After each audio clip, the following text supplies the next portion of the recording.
what do you think that California and the lodges in England are doing that seems like it's successful when like, marketing um in general?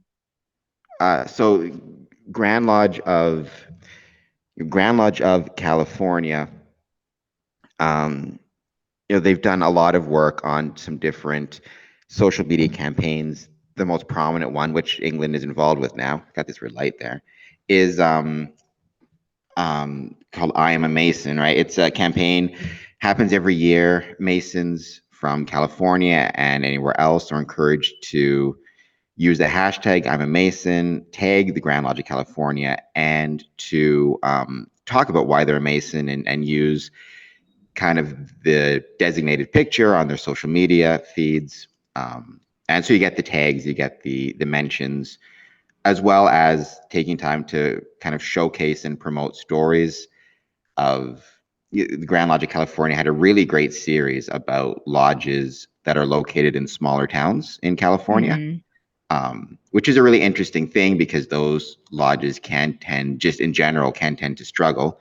Yeah. So, lodges in smaller towns, they had a great story on millennial Freemasons or millennials even taking leadership roles in lodges. And then with the United Grand Lodge of England, they've really also been they jumped onto or partnered, I should say, with the Grand Lodge of California for the I'm a Mason campaign. They've also had a lot of stories of charitable activities and lodges supporting whether it be local or national charities, and also taking the time to promote their buildings like Freemasons Hall Hmm. and the things that are happening there. So we're talking about marketing and we're talking about brands and all that other stuff. It's hard to talk about, and this is a strength and a challenge, right? It's hard to talk about Freemasonry in a universal sense because in the States, for example, there are 50 Grand Lodges Hmm.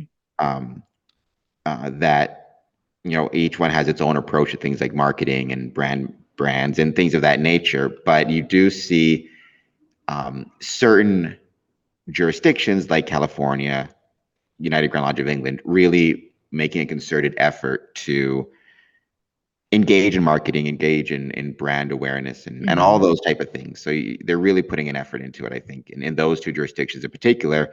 And if you're from a jurisdiction and your governing body or your lodge or whatever it is doing the same thing, throw down a comment. Let me know because I love to learn about that stuff. Yeah. Well, first off, everything that you just said, I feel like there's a lot that we can take from California and England. I think the most important thing that's probably one of the hardest is having a dedicated social media manager. Um, so that I think is like the step one to like make this successful.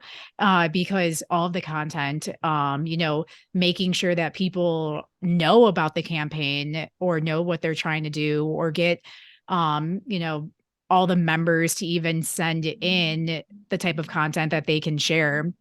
Someone needs to handle all that. So that's cool in itself that someone took on that role in both areas. And I think second, and this is like kind of what I do on my day to day, is I break out marketing in campaigns, such as the I'm a Mason campaign. And then I think just because as humans, when we can categorize and compartmentalize marketing in campaigns, it makes things seem easier and more tangible. And then you can kind of look at the insights of that, put dates around them, and really start tracking like if it's doing well, if people if it resonates with people. And then kind of what I like to do is after you gather all that content from all the members who are willing to share um, and take videos of themselves and photos and share that with everyone, kind of it provides insights on who is a Mason. I mean, I'm sure you have like a list of names like in your area, or like if you're connected to other lodges, I'm sure you have an idea of like who people are. But I think this really shows like what's, in the other areas, like what are they doing and like what makes them a Mason. And you can learn a lot about the members nationwide or globally, I mean, in other areas. So I think that's really important to like understand, because then that can fuel other campaigns and really understand like, okay, who could be a member, who wants to be a part of this. Um, and so the other two things I quickly want to say about that is I think it shows community. And I think everyone, that's like the main point. That's one thing that I always like to drive with like my clients is community is everything. Everyone wants to feel a part of something. And so by showing like, who's a Mason, I could look at that and I could possibly be like, oh, that's relatable to me. Maybe I want to join. And so others think that way as well, but they have to see it to actually visualize themselves in it and have relatable points that may bring them. And last, love that they're highlighting the smaller towns, because I think that's really important. I think smaller towns like love that more than anything. And I think they're probably the ones that will share it the most. Uh, if like they don't get many shout outs. So yeah, it all comes back to community there. As a right, somebody whose kind of career, professional life has been in marketing, whether it was working for Rolling Stone magazine or involved in promoting and organizing music festivals, helping bands. Um, One interesting challenge, I think, from a Masonic perspective when it comes to marketing, is for years and years there was this idea that Freemasonry shouldn't market Yeah. itself or shouldn't. There was always this idea of quote unquote improper solicitation, right? The old kind of catchphrase for the longest time, right, was always to be one, ask one. And the theory is Freemasons aren't going to go out and advertise themselves. It's up to members of the community to express an interest. And everywhere kind of I look, that idea is kind of um, receding. Masons, Grand Lodges, local lodges, whatever it might be, are far more comfortable with the idea of trying to market themselves and advertise themselves and talking about what they are and on an individual basis why they are doing what they're doing, why they became a Mhm. Mason, why they think it's important, and at the state level, the whatever the governing body is talking about kind of what Freemasonry means in that community or in that city or that state. But yeah, as somebody who's got so much involvement in professionalism or professional marketing, I feel like it's a unique challenge because a Definitely. newer, like if you're a newer or you're a startup or a brand new company, that is one set of marketing challenges. But when it's an, let's say, established group, established organization that now wants to kind of start marketing and start working on things like brands, right? What are the challenges for, say, an older organization that wants to begin to look at how to market and brand versus, say, a brand new organization or brand new company or startup? Yeah.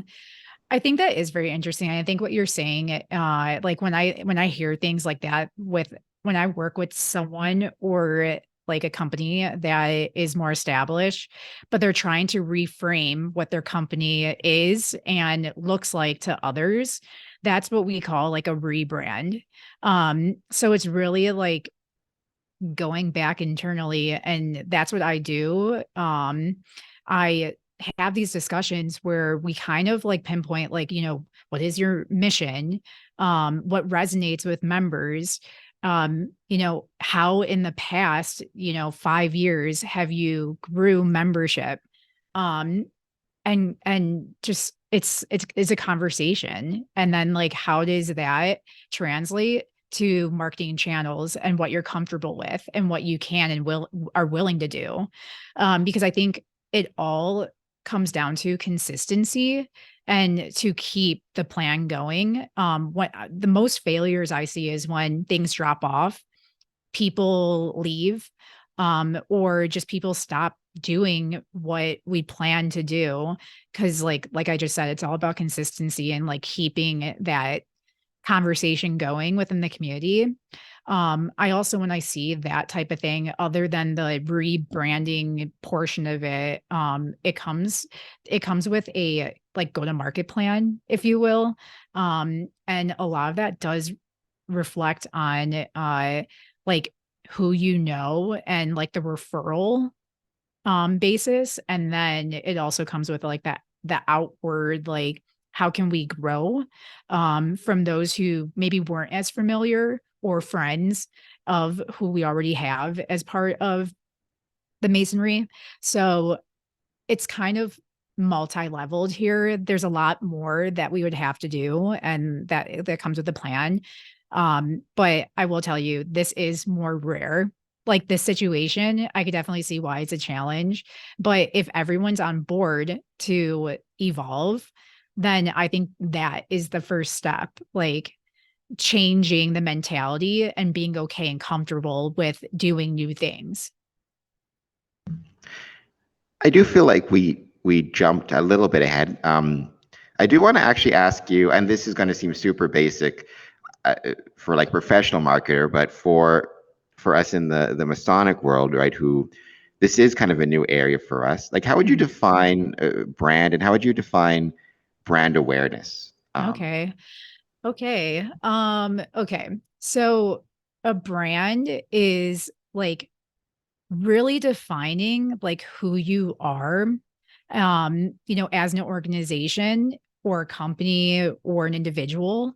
I'm sure you've heard of like personal brands. So it's like what people know you for and I what did actually, sorry to interrupt, but I yeah. listened to one of your podcast episodes, and I can't think of who it was now, and it's going to drive me insane. But she helped musicians and artists with branding, and she talked about how, so I think she said all, or at least so much of branding has to be personal. That Mhm. if you're a musician, you can't just rely on kind of promoting or marketing your music. You have to market yourself to the audience. Exactly.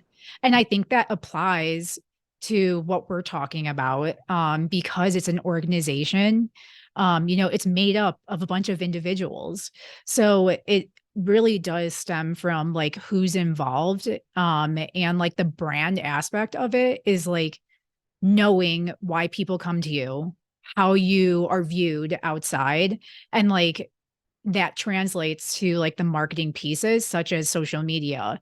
Like when you think of social media and your habits and the profiles that you follow, you go to these certain things because you know the type of content that is expected. You know what you're going to get out of it. The ones that we don't follow are the ones that maybe don't make sense. You don't know what they're doing. Like they're maybe probably all over the place. So a brand is really identifying your look, your feel, what you're talking about, how you're talking about it, and like continuously talking about the same topics. Like, and that, that's all like that's probably the longest piece of what like everything is really nailing the foundation. And that's what I would say a brand is like at the core, like who you are and how you want to be viewed to others and what you want to talk about. It's your foundation. Oh, I just double checked it. It was Katie Zaccardi. There you go. That's who talked about. Oh, yes, yes. Yeah, it's because she's a coach, so she actually that's literally what she does on a day-to-day basis. But she's great. So moving on from the idea of a brand, like how would you define brand awareness? Mhm. So brand awareness is like the effort of um increasing your visibility across those who don't know you already or maybe have a different impression. Like in this case, this is where the rebranding comes from. You, like the internal and the external, may view you in a different light, maybe something that um maybe has evolved from what is already like what people have known you for. So the brand awareness is actually like presenting and sharing with others and getting like your organization out there to others that don't already know who you are.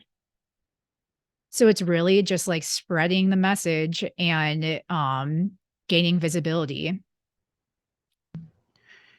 What, how do you, I'm trying to think of the best way to describe it. In the kind of cacophony that is social media, right? There's so much, it seems, that's out there, and not just social media, but just media in general, um, right? There, TV, whatever it is, there's so much out there, right? How do brands create that awareness, and what are some of the challenges Yeah. that come from trying to create trying to create that awareness? If you look at, the music industry, for example, right?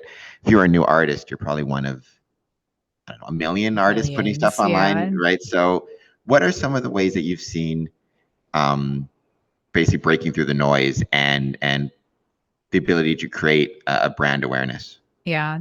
Well, I think the biggest challenge is exactly what you're hinting at is the clutter, the noise, the competition, if you will, because there's so much content out there. It can get overwhelming to anyone that's on social media or anywhere really. And so what I like to do is start small. You want to build the following, and you want to create what I like to call is super fans. And then, it just happens one by one. Like, I don't think these days, I mean, there are like those that go viral and like those instances where people pop up overnight. But honestly, even those that we think, oh, are coming out of the woodwork, they've worked on their craft and what they're doing for years. So it comes from consistency because, again, we are at the mercy of a platform and a platform such as like Instagram, any of them really, Facebook, Twitter, LinkedIn, they prioritize those that use their platform to the fullest. So, like, that's something that we have to take into account. Even if people really want to be a part of what you're doing or are searching for you, it's still at the mercy of the platform. They might not be serving your content, your profile, recommending you unless you're doing what they want you to do, which is just use it more than anyone else, use other features.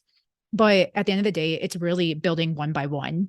And that even before that, that's building that community, creating those partnerships, getting the members on board, sharing the profile internally, um, and then, you know, building it from there. So, um, with artists in particular, we always start with where they're from and start with the areas closest to them and then keep building out. I think what's interesting with your lodges is that if there's a communication between each one, between each jurisdiction, I think that can do wonders, like collaborating online, tagging each other, shouting out smaller towns like California did. And then that way others will reshare if they have a profile, which by the way, that actually was what I was going to recommend. Every lodge should have or claim social media handles, whether or not they're going to post content, but just to have that handle and that profile ready so that others can tag them even before they create content or even ready for that. And it should follow the same cadence, I think. Like, if it's CA Lodge or however you do it, everyone should follow the same like pattern. So that's easier to find you and easier for like everyone to tag and do all that stuff. It's the consistency. So I know that was a lot of information and I hope they answer your question. No, and we are seeing, like I was saying, we are seeing lodges and Freemasonry in a universal sense doing some of these things. You're seeing a lot more lodges with throughout North America, throughout the world, with social media handles, with social media accounts, um, and trying to shout out each other. You have more apps like the Amity app, where they're kind of able to share information with other Masons. So if I'm in a new town, I can use the app to figure out I love where that. the closest lodge is. There's a few different ones, floating around, and there are more and more trying. And I think that though that I think we've kind of touched on the biggest challenge, which is this is such a um, kind of large and to a certain extent kind of an unwieldy organization.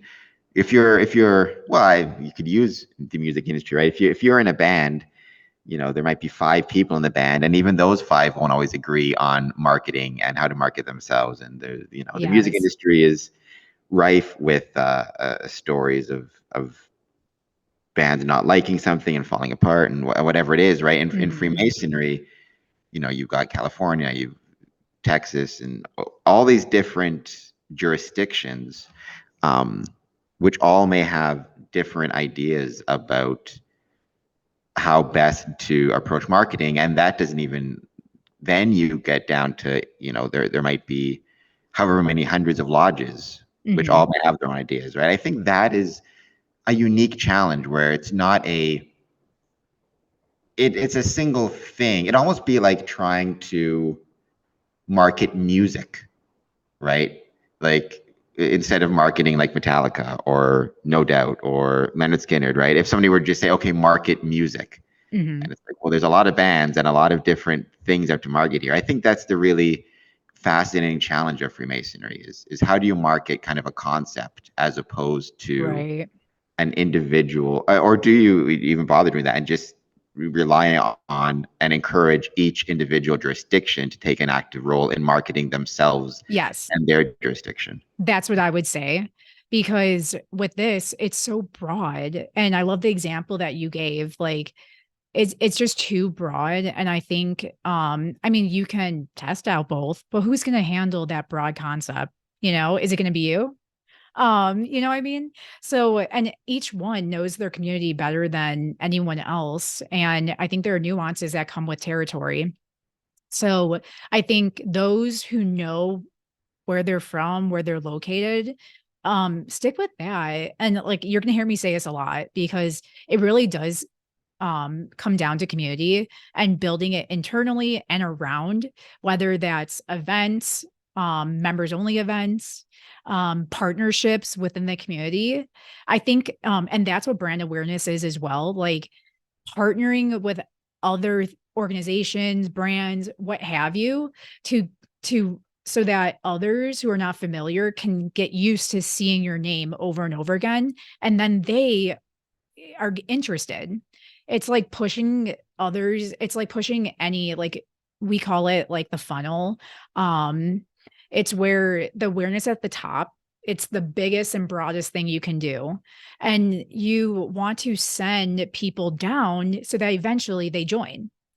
But along the way, they're considering it, they have intent, they research it themselves, they ask around. So there's a lot of action steps that come between them finding out what you are to them wanting to be a member.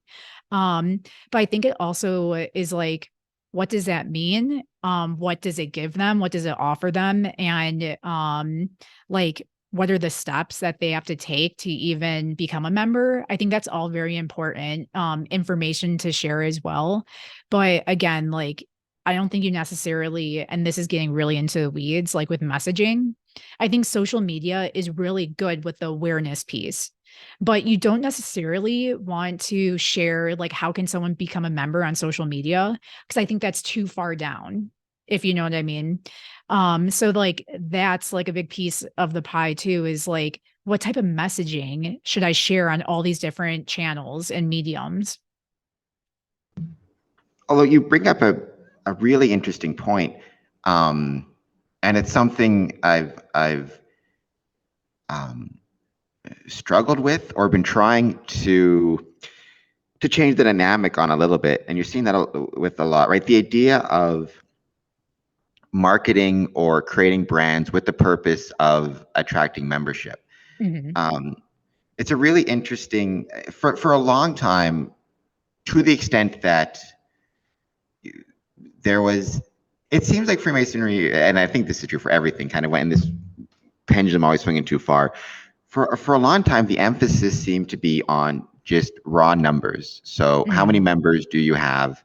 And if you have more members, then by default, your lodge is a success. Mhm. Uh, right. And the equivalent would be like a gym. if a gym has 10,000 members, right, by default, it's more successful than a gym that has 500, whether or not anybody's showing up to the gym, because those memberships get taken out automatically, and the gym is a business. It could care less whether or not, they probably prefer if people don't show up because then it's less overhead costs, right? And but Freemasonry is not like that. So the emphasis always on more members. No one was taking the time to ask, well, are the members enjoying the experience? Are they excited to come out? Are they still a member just out of like inertia? Mm, Because they've always paid their dues, so they always pay their dues, but they don't particularly relate to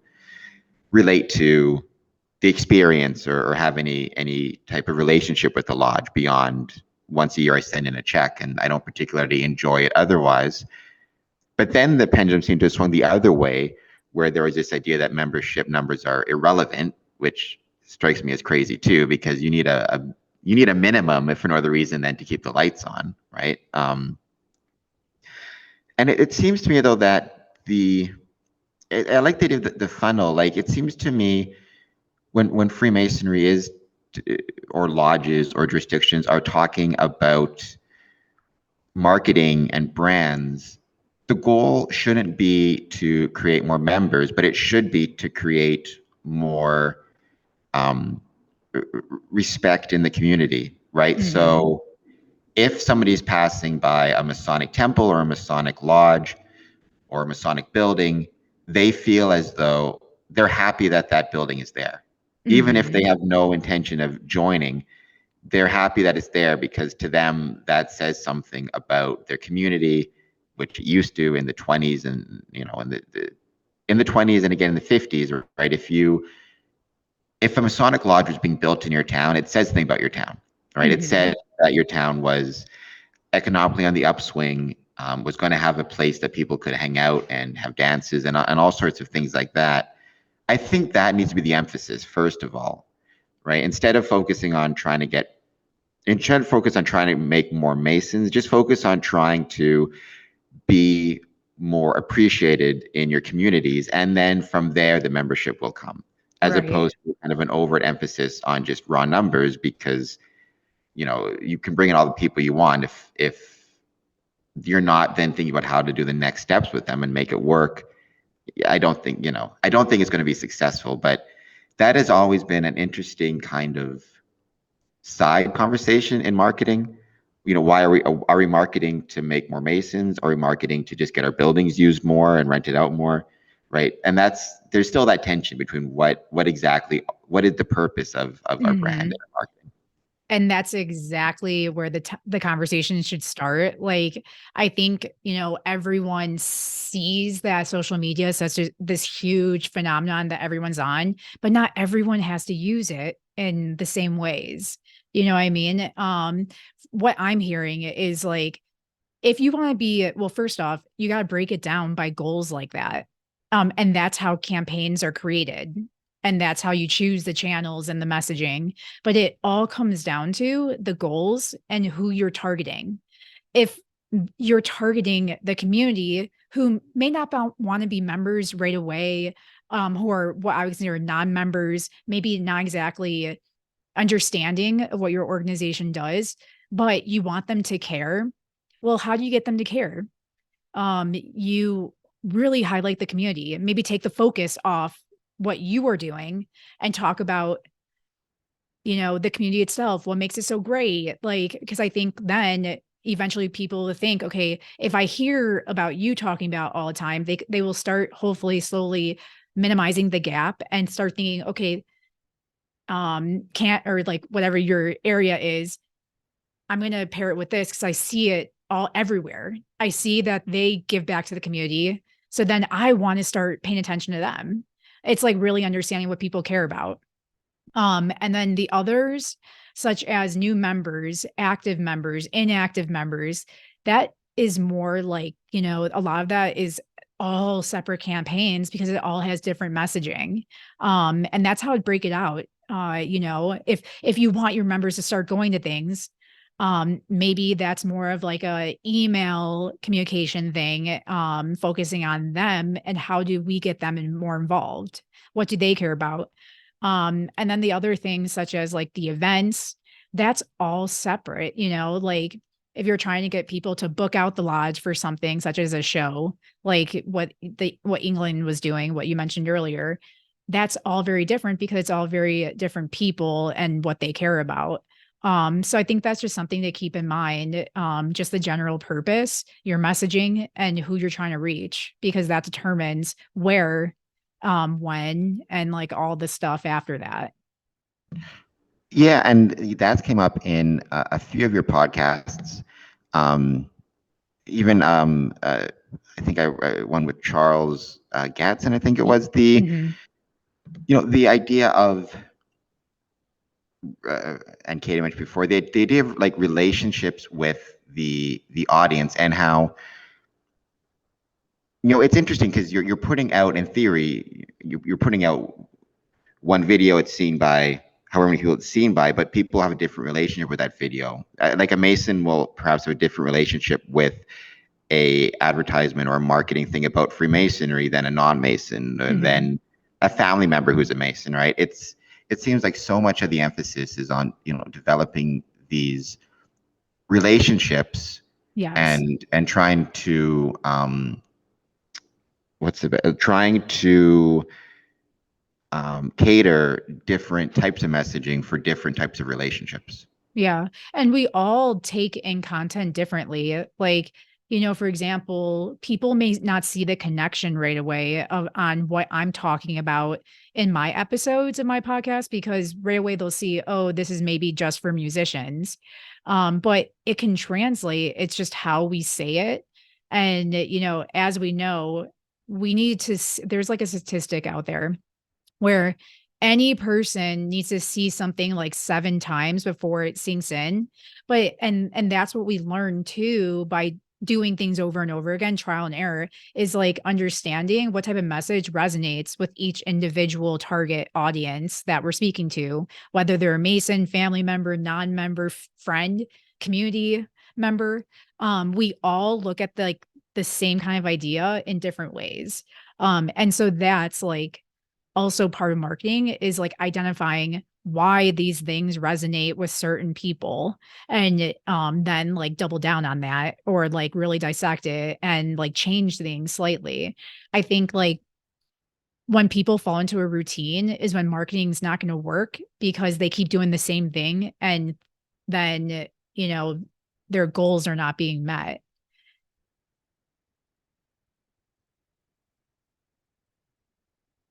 I think we may have been frozen.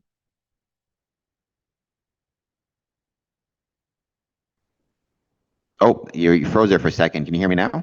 Yes, I could hear you. I am not sure when I dropped out, but you froze like right as I was finishing my part, but I'm not sure. Like, what was the last thing you heard? I know. I think I heard Oh, perfect. through the entire thing, right, talking about not falling into routine, right, Yes. and the danger of routines in marketing. I think you'd probably apply that to life.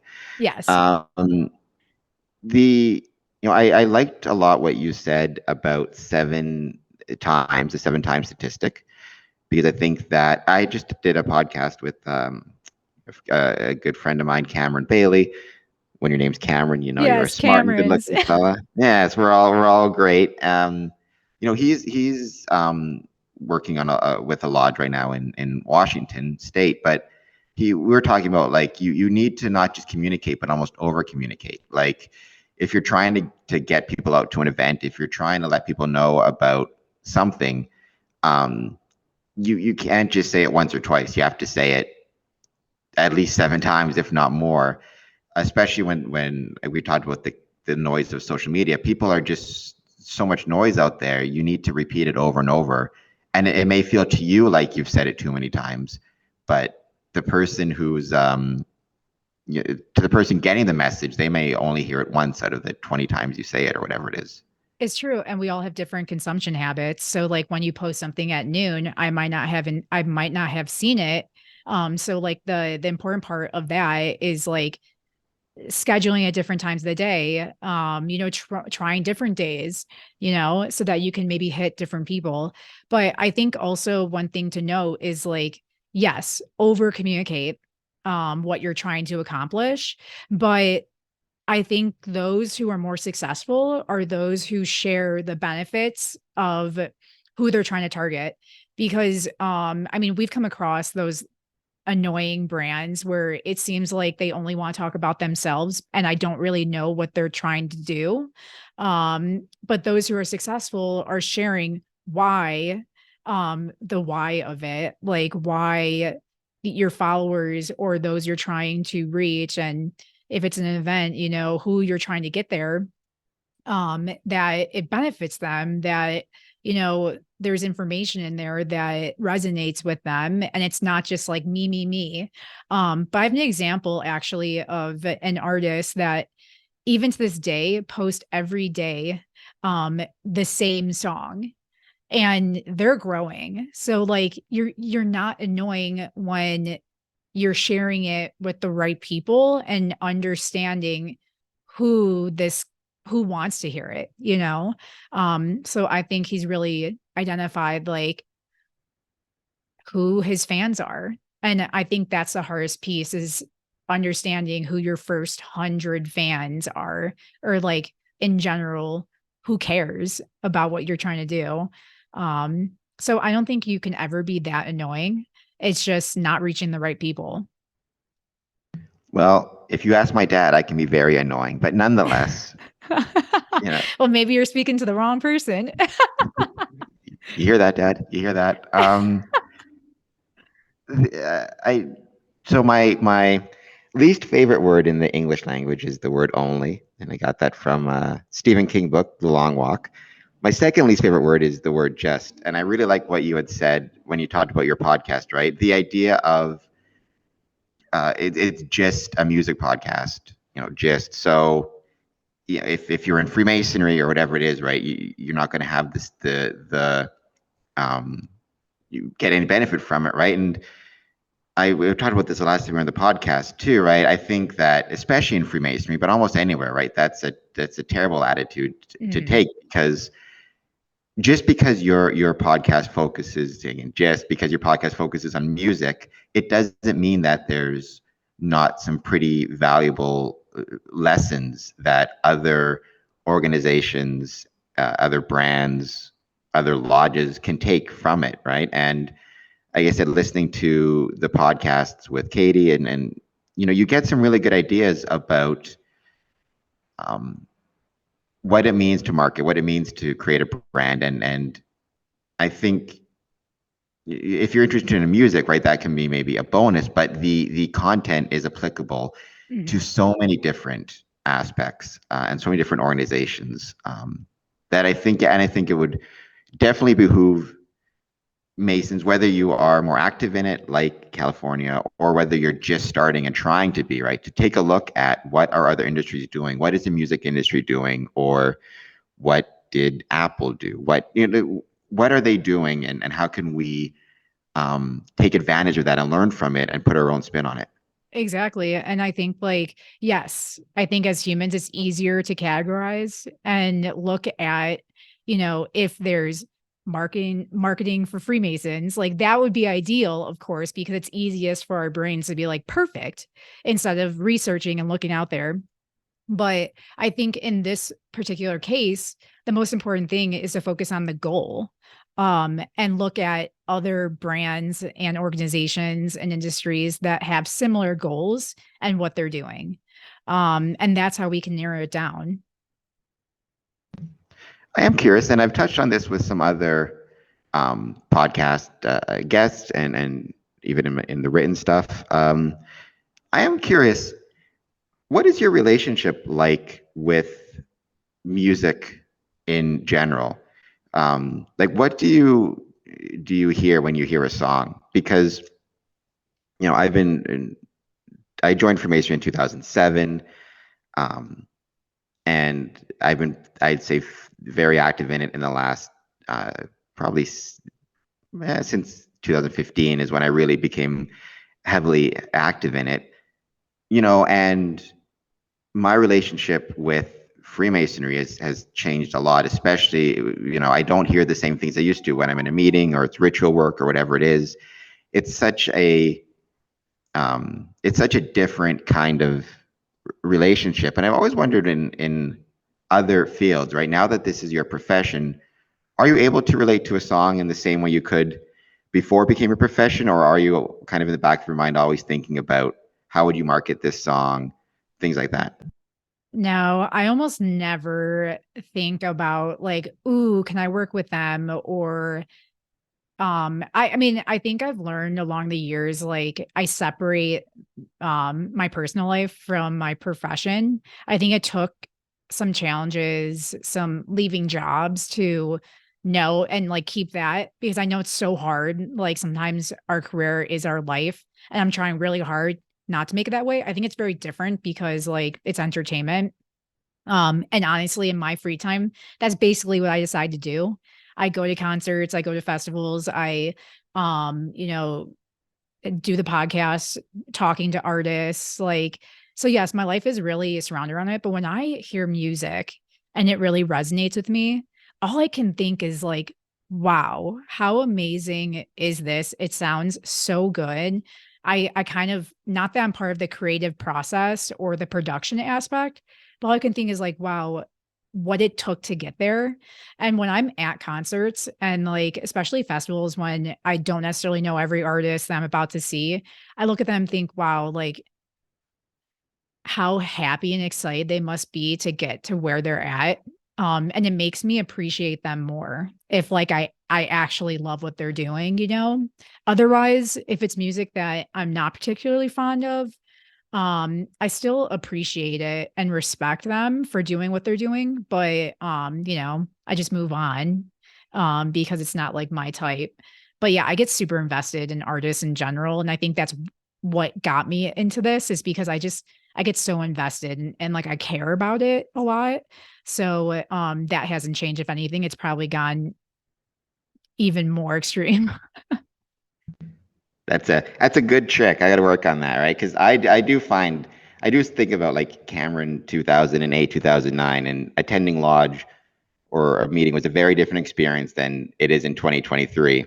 Um, right. So it's a definitely probably helpful and good idea to try to separate like the personal and the professional and just that enjoyment without thinking about it in terms of the when in your case, right, in terms of the marketing side of it or anything like that, just as being a fan, right, first and Yes. foremost, which is a pretty, I would think, especially in your job, but in Freemasonry too, right? Like that's what's going to kind of sustain you through whatever it is, right? Being a fan first and foremost, as opposed Yeah. to making it kind of your life or that type of thing, Yeah. And go back to the basics. What got you excited before?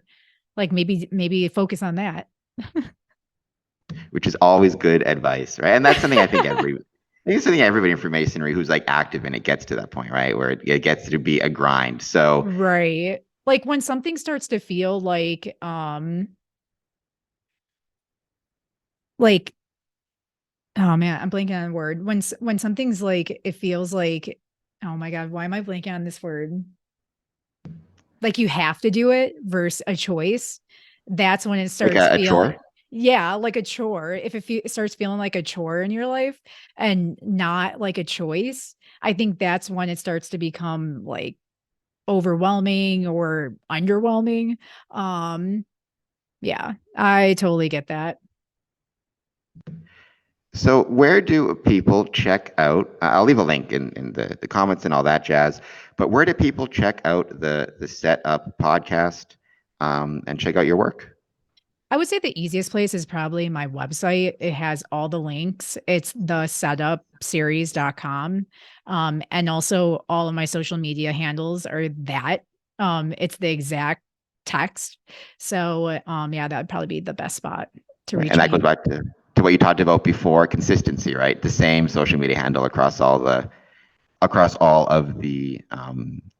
different Ye platforms. exactly. My biggest pet peeve is when someone, like, puts, like, an underscore at the end or something, and I'm like, "Ah," I or, like, in between words, I'm like, "How was I supposed to find you? I thought it was this," and then, like, you know, when you're scheduling, if you d like, eventually down getting into the weeds of marketing now, like, I use scheduling tools. Like I don't go on each individual platform to post. This just makes it easier. And, if I'm going to tag someone and their handle changes, then I have to spend more time on that post and to make sure that I have it accurate. So it's just a little like, takes a little bit more time. So this just makes it easier for everyone. And that I think is very, very good advice. Right? Keep it simple for because people are busy and you want to be respectful of their time and you don't want to complicate anybody's life. It's already complicated enough. So Exactly. very cool. Thank you so much for taking the time to be back on the podcast.